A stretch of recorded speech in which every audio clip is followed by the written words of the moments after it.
m'appelle Sa Majesté Dada Dagbo Una II, chef spirituel suprême Vodou Wendo, roi des mers et océans. Aucune société n'existe sans chef, sans responsable, sans un conducteur. Et dans la société africaine, dans la chefferie traditionnelle africaine, vous avez les rois, vous avez les dignitaires, les grands dignitaires vaudouins, qui ont la population dans leurs mains. Ça veut dire que ce sont eux, ces rois, ces dignitaires vaudouins, qui sont responsables de la communauté, qui gouvernent la communauté, qui coordonnent les activités de la communauté, qui orientent tout ce qui doit concourir au bien-être économique, social, mental et physique de la communauté. Ils sont les garants de la vie sociale tout entière, car nous sommes, si nous rentrons dans le domaine spirituel vaudou, le vaudou étant une science de la vie, ils sont le garant de cette science de la vie.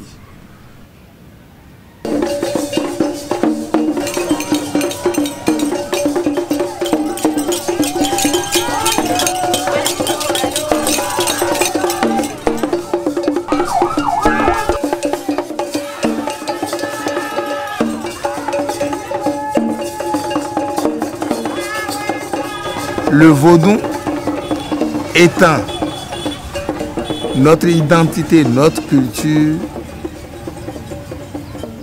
nous qui sommes dedans, nous n'avons pas peur. C'est celui qui est à l'extérieur du vaudou qui a peur. Et nous lui devons des explications pour qu'il puisse se rapprocher. Mais attention, pendant des siècles, les missionnaires et les colonisateurs ont donné une connotation péjorative. Ils lui avaient donné le nom fétiche.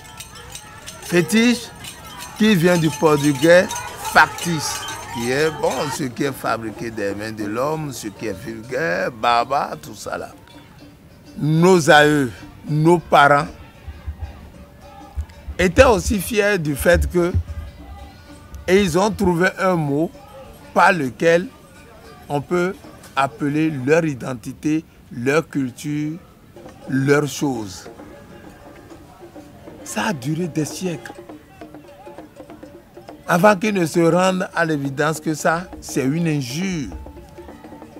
Et il a fallu le symposium national sur le culte vaudou tenu à Ouida, du 28 mai au 1er juin 1991, pour dire plus jamais on ne doit plus appeler notre identité, notre culture, notre réalité traditionnelle fétiche. Une croix a été mise là-dessus, c'est vaudou. Et il n'y a pas un mot comme synonyme pour le remplacer.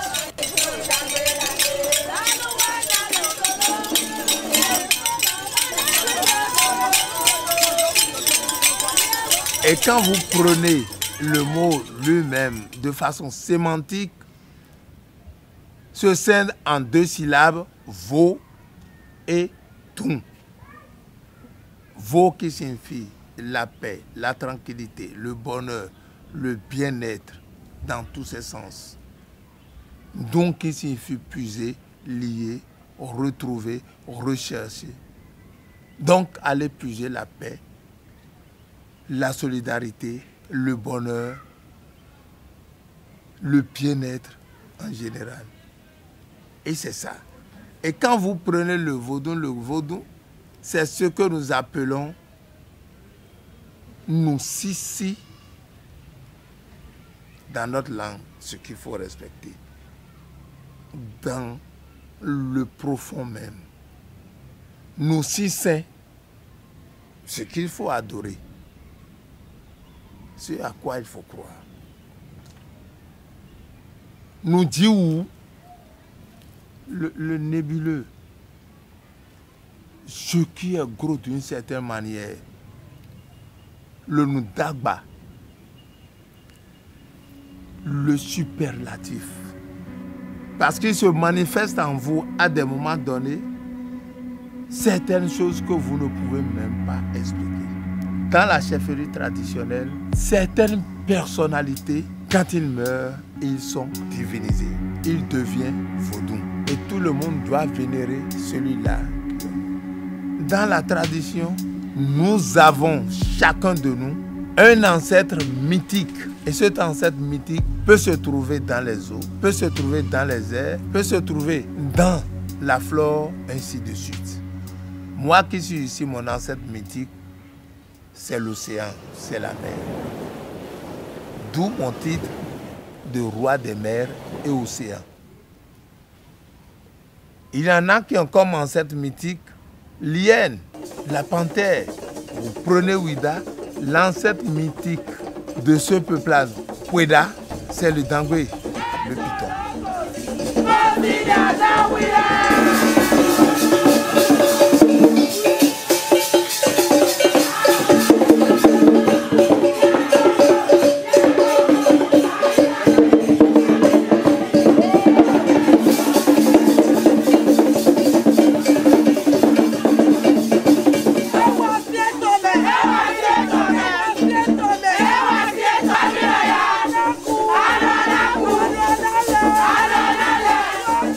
C'est vrai que nous disons vaudou au Bénin ici, mais peut-être au nord on ne dit pas vaudou, mais au Togo on dit vaudou en partie, au Ghana on dit vaudou en partie, mais au Cameroun, ainsi de suite, on ne dit pas vaudou parce que dans chaque langue, il y a le mot qui est là.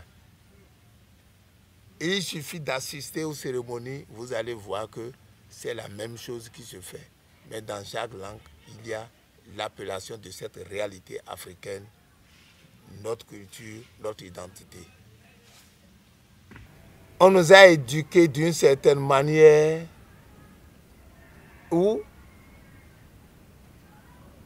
on ne tarde pas, certains ne tardent pas à renier leur culture, leurs origines. Et le paradoxe, ceux qui sont du côté de l'outre-Atlantique, eux autres, ils reviennent pour rechercher leurs origines, leurs sources, et pour dire que c'est le vaudou. Ils font des tests d'ADN pour dire, oui, je dois savoir, je dois connaître mes origines. Mais pendant ce temps-là, il y a d'autres qui disent, je ne veux pas reconnaître le vaudou. Mais la prise de conscience, nous sommes certains que ça va arriver.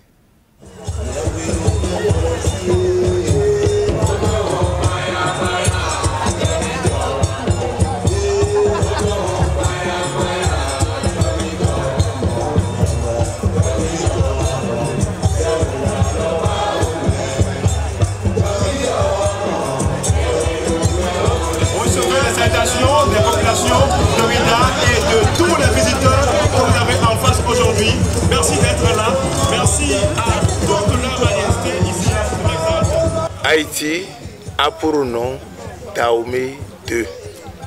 Dahomey I, actuel Bénin, qui est identifié par le vaudou.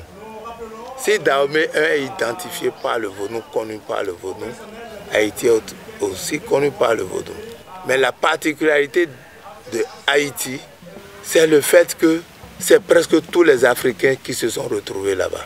Et ces Africains n'ont pas laissé leur identité, ils ont fédéré toutes leurs énergies, ils ont fédéré toutes leurs identités. Ils ont mis ensemble les puissances de leurs identités. Et c'est ça que vous retrouvez en Haïti sous le vocable vaudou. Le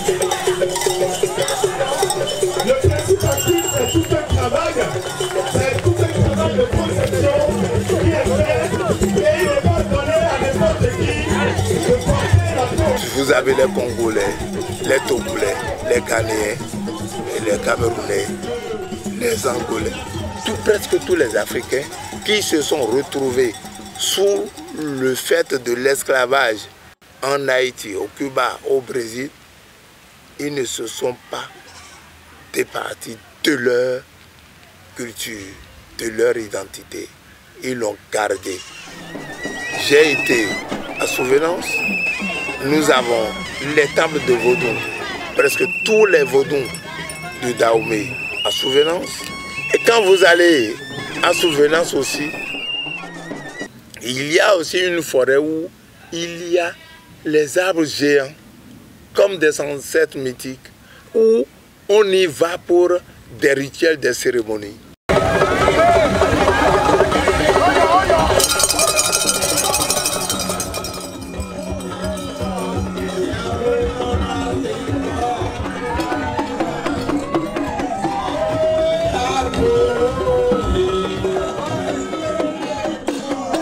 À Cuba, c'est peut-être plus l'air culturel Nambo-Yoruba. Au Brésil, vous avez un peu de tout, mais il y a le vaudou qui est là-bas.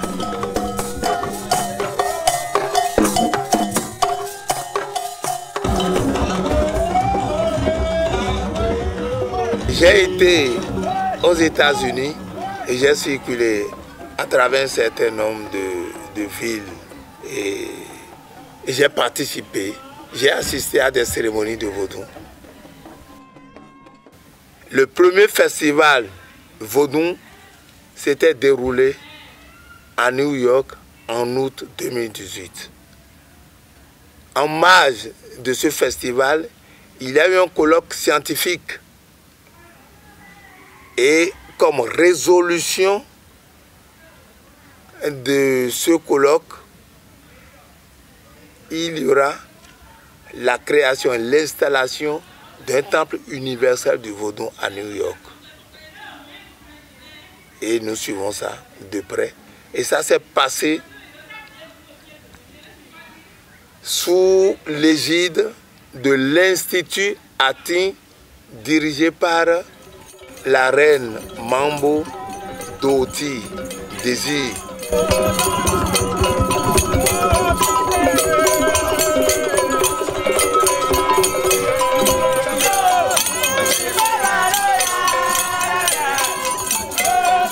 Cette voie-là, cette troisième voie, la voie de la spiritualité, laboratoire art contemporain, conduite par sa présidente que j'ai l'habitude de surnommer la grande Amazone.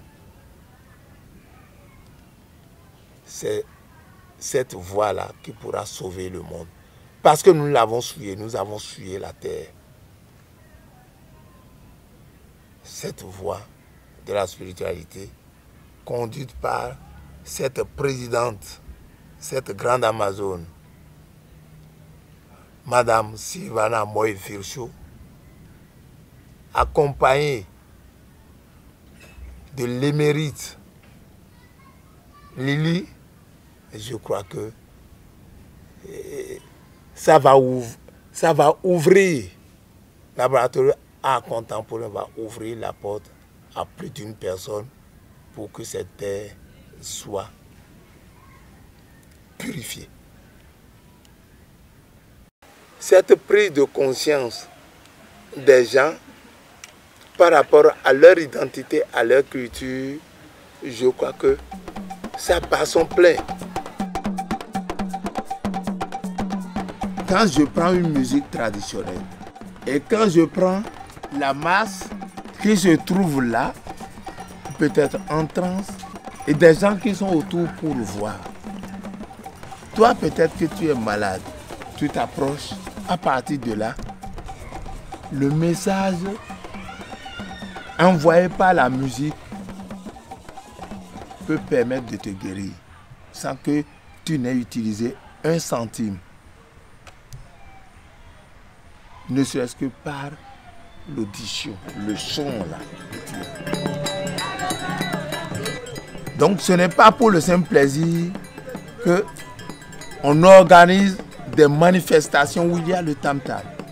On organise des manifestations où il y a des chants. tous les chants n'ont pas la même valeur. Toutes les musiques n'ont pas la même valeur.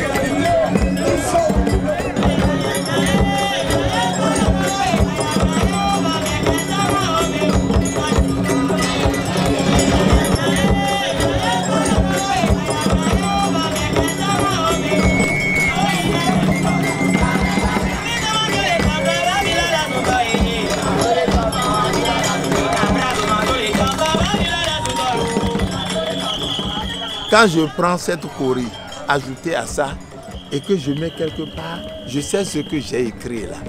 C'est toi qui ne sais pas. Nous avons notre forme d'écriture à nous. Quand je prends cette calebasse, je mets ça à côté d'une bouteille, je fais ci, je fais ça. Je sais ce que ça signifie. Cette écriture, je sais. La belle preuve, nous n'avons pas le même alphabet partout. Les Chinois ont leur alphabet. D'accord. Quand je prends ça uniquement, nous avons aussi notre alphabet. Nous savons comment nous écrivons. Quand nous prenons le Fa par exemple, les signes que nous dessinons, nous savons et nous lisons. Pourquoi dire que nous n'avons pas d'écriture? Pendant longtemps, nous l'avons soutenu que c'est l'oralité. D'accord. Mais nous avons une écriture. Et c'est l'autre qui veut qu'on écrive dans sa langue. Et quand j'écris dans la langue de l'autre, est-ce que ça me permet d'aboutir au développement intégral dont j'ai besoin? Non. La belle preuve, je suis en train de parler français. Mais à un moment donné, je cherche le mot pour le dire, alors que si c'est dans ma langue, je dois le dire aisément et le plus simplement possible. On dit que c'est la langue de travail. Bon, allons-y avec cette langue de travail. Mais demain nous appartiendra où notre langue aura cours.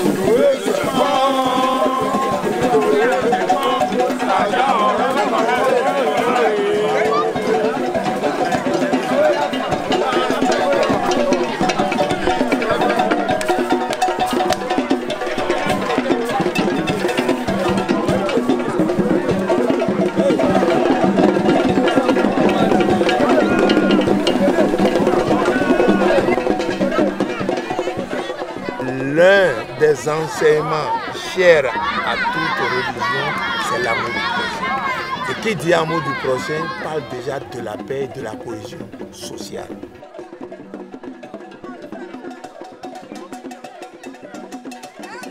Et pour que cette paix existe, cette cohésion sociale existe, et il faut un dialogue franc et permanent entre toutes les religions.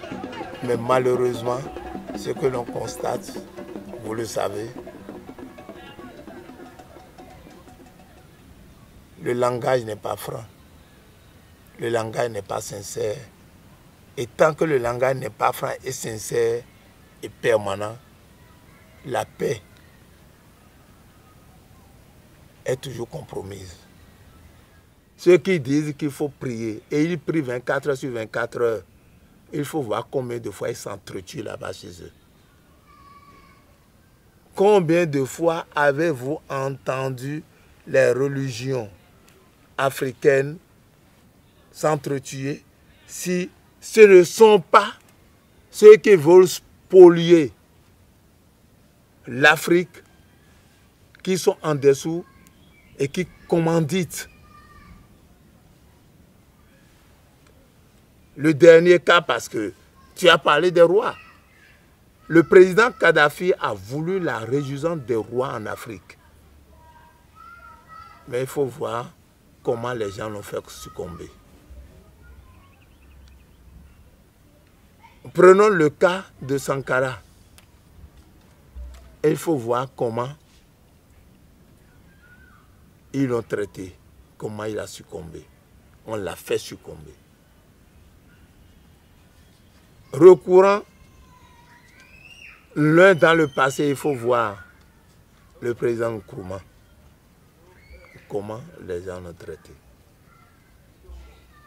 Donc ceux qui s'éveillent en Afrique, on fait tout parce que si on les laisse, ils risquent de faire éveiller plus d'une personne, plus d'un Africain, et leurs intérêts seront bafoués, arrêtés. Mais une chose est sûre, on le dit, même s'il reste une personne, cette seule personne va mener cette lutte. Dans un essaim d'oiseaux, si vous jetez une seule pierre, ça peut faire voler tout cet essaim d'oiseaux-là. Demain, là, l'avenir, là, ça c'est pour les Africains.